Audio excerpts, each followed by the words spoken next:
அரசியல் விமர்சகர் ஞானி தற்போது நம்ம இணைப்பில் இருக்கிறார். திரு ஞானி, திமுகவுடன் இறுதியாக காங்கிரஸ் கட்சி இணைந்து விட்டது. இப்போது அப்போதுன்னு பேசி வந்த சூழல்லாம் மாறி அதிகாரப்பூர்வ அறிவிப்பு வந்துவிட்டது. இதை எப்படி பார்க்கிறது? திமுக தேமுதிகவை ஒரு பிரதான இலக்கில் வைத்து தேமுதிகவை அணிக்குள் கொண்டு வர வேண்டும் என்று காத்திருந்த சூழலில் தற்போது காங்கிரஸ் முதலாவதாக வந்து இணைந்திருப்பதை தேமுதிகவை அடுத்த கட்டத்திற்கு கொண்டு வருவது அப்படிங்கிற ஐடியான்னு பார்க்கலாமா? இல்ல வேறு வாய்ப்புகள் இல்லை, தேர்தல் பணிகளை தொடங்கியே ஆகணும், அதனால விரைவில் கூட்டணிங்கிறத அறிவிக்கணுங்கிற அறிவிப்புக்கு வந்து இந்த இரு கட்சிகளும் அறிவிச்சிருக்குன்னு எடுத்துக்கலாமா? இந்த கட்டாயம் இருக்கிறது. திமுகவை பொறுத்த மட்டும் அவர்களுக்கு பல பேருடைய கூட்டணி சேர்க்க வேண்டிய கட்டாயம் இருக்கிறது. அது எவ்வளவு விரைவாக செய்கிறாங்களோ அவ்வளவு நல்ல அடிப்படையில் ஒவ்வொரு கட்சியாக சேர்க்கிறார்கள். காங்கிரஸோடு தான் அவர்கள் கூட்டணி போவது பெரிதாக எதிர்பார்க்கப்பட்ட ஒன்றுதான். நடுவில் வந்து அவர்கள் பிஜேபியோடு போய்விடக்கூடும் என்கிற மாதிரி சுப்பிரமணியன் சுவாமியுடைய ஒரு கருத்தினாலே ஒரு குழப்பம் ஏற்பட்டிருந்தது உண்மை. ஆனால் பிஜேபியோடு போயிருந்தால் திமுகவுக்கு இழப்பு கூடுதலாக இருந்திருக்கும். பிஜேபியோடு போகாமல் காங்கிரஸை தேர்ந்தெடுத்துக் கொண்டிருப்பது திமுக செய்யும் என்பது எதிர்பார்க்கப்பட்ட ஒன்று. இதில் வந்து எதிர்பார்க்காத ஒன்று என்று சொல்ல முடியாது. அதே நேரத்தில் வேறு விஷயங்களுக்கு திமுக தரப்பிலும் காங்கிரஸ் தரப்பிலும் பதில் இல்லை.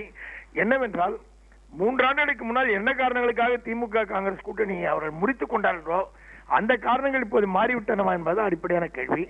3 ஆண்டுகள் முன்னால் அந்த கூட்டணி முறித்துக் கொண்ட போது ஈழத்தமிழர் பிரச்சனை ஒரு முக்கியமான காரணமாக சொல்லப்பட்டது. இப்போது அதில் வந்து என்ன கருத்து நிலைப்பாடு மாறி இருக்கிறது என்பது தெரியவில்லை. 3 ஆண்டுகளுக்கு முன்னால் அந்த என்ன பிரச்சனைக்காக இனி ஒன்றாக இருக்க முடியாது என்று நிலையெடுத்தார்களோ அந்த நிலையில் இப்போது மாறுவதற்கு என்ன அடிப்படை என்பதும் புரியவில்லை. அதை அவர்கள் தான் விளக்க வேண்டும். அரசியல் கட்சிகள் கூட்டணி நிலைப்பாடுகள் பல நிலைப்பாடுகளை தொடர்ச்சியாக மாற்றுவதை தான் நாம் பார்த்திருக்கிறோம். காரணங்கள் அவர்களுக்கு மாறிக்கொண்டே இருக்கின்றன.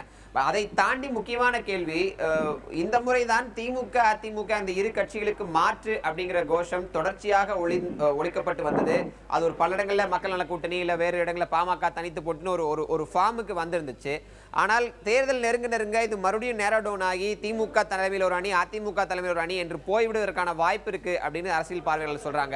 இப்படி காங்கிரஸ் திமுக இது போன்ற பெரிய கட்சிகள் கூட்டணி என்பது அது போன்ற நிலைக்கு வித்துடுமா, அல்லது மாற்று என்று சொல்பவர்களை சமாளிப்பதற்கு இவர்களிடம் போதிய வாய்ப்புகள் இருக்கின்றன அப்படின்னு எடுத்துக்கலாமா? இது நேரோ டவுன் ஆயிடும்னு இவருடைய எதிர்பார்ப்பு. நான் நேரோ டவுன் ஆகும் என்று நான் நினைக்கவில்லை. திமுக தலைமையில ஒரு கூட்டணி இருக்கும், அதிமுகவுக்கு ஒரு அணி இருக்கும், இது தவிர மக்கள் நல கூட்டணி ஒரு அணி இருக்கும், பாமக ஒரு அணியாக இருக்கும். பிஜேபியும் தேமுதிகவும் தான் எங்கே போக போகிறார் என்பதை தீர்மானிக்க வேண்டியிருக்கிறது. ஆனால் பிஜேபி வந்து பாமகவோடு போக போகிறதா தேமுதிகவோடு போக போகிறதா அல்லது தனியாக நிற்க போகிறோம் தீர்மானிக்க வேண்டும். தேமுதிக யாரோடு போக போகிறோம், பாஜகவோடு போக போகிறோமா அல்லது திமுகவோடு போகணும் அவர்கள் தீர்மானிக்க வேண்டும். மற்றபடி திமுக கூட்டணி தனியாக இருக்கும், மக்கள் நல கூட்டணி தனியாக இருக்கும், அதிமுக அணி தனியாக இருக்கும். அது ரொம்ப தெளிவா இருக்கு. இந்த மூன்றும் பாமக அணி தனியாக இருக்கும். பாரதிய ஜனதா கட்சி என்ன செய்ய போகிற முக்கியமான கேள்வி நீங்க வச்சிருக்கீங்க. நீங்க கேள்விகள் இதே நேரத்தில் நம்மோட தொலைபேசி இணைப்புல தமிழக பாரதிய ஜனதா தலைவர் தமிழிசை சவுந்தரராஜன் இருக்காங்க. அவங்களிடம் பேசலாம். நீங்க தொடர்ந்து இணைப்புல இருங்க ஞானி. சில கேள்விகளோட கேட்க வேண்டியது இருக்கு. திருமதி தமிழிசை சவுந்தரராஜன் வணக்கம். திமுக காங்கிரஸ் கூட்டணி அதிகாரப்பூர்வமாக அறிவிக்கப்பட்டு விட்டது. தற்போது அனைத்து கண்களும் பாரதிய ஜனதா கட்சியை நோக்கி தான் திரும்பி இருக்கிறது. என்ன செய்ய போகிறது பாரதிய ஜனதா கட்சி? பாரதிய ஜனதா கட்சி நிச்சயமாக ஒரு வலுவான கூட்டணி அமைக்கும். அதற்கான முயற்சிகளில் நாங்கள் ஈடுபட்டு இருக்கிறோம். ஆக இன்று திமுக காங்கிரஸ் அந்த கூட்டணி ஏற்கனவே இருந்த கூட்டணி தான், மக்களால் நிராகரிக்கப்பட்ட கூட்டணி தான், குறிப்பாக ஊழல் குற்றச்சாட்டு அதிகமாக கொண்ட கூட்டணி. அதனால் அந்த கூட்டணி அமைந்திருக்கிறது, அது ஒரு செய்தி. ஆனால் பாரதிய ஜனதா கட்சியை பொறுத்த மட்டில் தமிழகத்தில் ஒரு மிகப்பெரிய மாற்றத்தை கொண்டு வர வேண்டும் என்பது மட்டுமல்ல, தமிழகத்திற்கு மத்திய அரசின் நல்ல திட்டங்களை எல்லாம் கொண்டு வரும் அளவிற்கு மக்களுக்கு பலன் தரும் ஒரு கூட்டணியை நாங்கள் அமைப்போம். ஏற்கனவே இருந்த கூட்டணி மக்களால் நிராகரிக்கப்பட்ட கூட்டணி சொல்றீங்க. நிராகரிக்கப்பட்ட கூட்டணியை மீண்டும் அவர்கள் அமைத்து விட்டார்கள். ஆனால் நீங்கள் ஏற்கனவே அமைத்திருந்த கூட்டணியை மீண்டும் அமைப்பதற்கான வாய்ப்புகள் உங்களிடம் இல்லை. அது ஒப்பிட வேண்டிய தேவையே இல்லை. ஒரு கூட்டணி அமைந்து விட்டது என்பதற்காக இன்னொரு கூட்டணி உடனே அமைத்தே ஆக வேண்டும் என்பது கட்டாயம் இல்லை.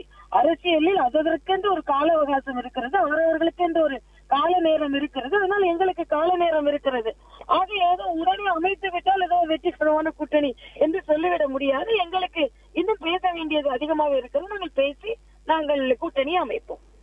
நன்றி திருமதி தமிழிசை சவுந்தரராஜன் இணைப்பில் வந்ததுக்கு நன்றி. திரு ஞானி, இந்த கூட்டணி அமைந்து விட்டது என்பதற்காக நாங்கள் விரைவுபடுத்த வேண்டிய அவசியம் இல்லை அப்படின்னு தமிழிசை சவுந்தரராஜன் சொல்றாங்க. ஆனால் பாரதிய ஜனதாக்கு என்று அரசியல் களத்தில் சில கட்டாயங்களும் சில அவசியங்களும் இருக்கின்றன. அவை என்னங்கிற கேள்வி முன்வைக்கப்பட்ட உங்க பதில் என்ன? பாரதிய ஜனதாவுக்கு நிச்சயமாக ஏதாவது ஒரு அணியுடைய உதவி தேவைப்படுகிறது.